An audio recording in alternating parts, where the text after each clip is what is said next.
Neuro developmental disorders या फिर एनडीडीज़ के मल्टीपल कॉजेज़ हैं। अगर आपको न्यूरो डेवलपमेंटल डिसऑर्डर्स के बारे में नहीं पता तो आप मेरी रीसेंट वीडियो विजिट कर सकते हैं। जब हम बायोलॉजिकल रीजंस के बारे में बात करते हैं तो इसमें मेन दो चीज़ें आ जाती हैं। फर्स्ट वन कि how the brain is built and the second one is how it communicates. Neuro developmental disorders में ब्रेन का वॉल्यूम और कॉर्टिकल फोल्डिंग डिफरेंट होते हैं as compare to typical brain. हमारा brain initial phases of development में कुछ connections को formulate करता है between the neurons.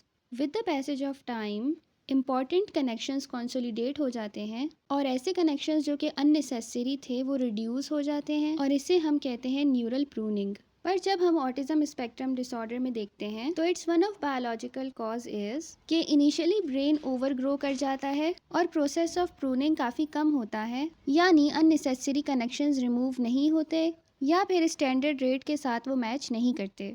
In simple terms, neuro developmental disorders वाले ब्रेन में न्यूरल कनेक्शंस का रेट डिफरेंट होता है as compare to typical brain. Myelination के प्रोसेस में माइलिन शीथ फॉर्मुलेट होती है around the axons of neurons.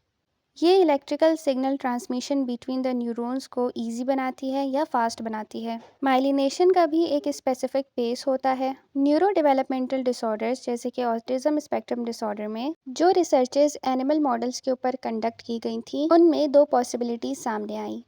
Myelination या तो डिलेड थी या फिर लोअर अमाउंट ऑफ ओलिगोडेंड्राइट्स देखे गए थे, पर साथ साथ ही कुछ ब्रेन एरियाज में इंक्रीज्ड माइलिनेशन भी देखी गई थी। इन समरी, न्यूरो डेवलपमेंटल डिसऑर्डर जैसे कि ऑटिज्म स्पेक्ट्रम डिसऑर्डर में या तो ब्रेन की ओवरग्रोथ ज़्यादा होती है, प्रूनिंग कम होती है और रेट ऑफ माइलिनेशन डिफरेंट हो सकता है as compare to standard rate of myelination.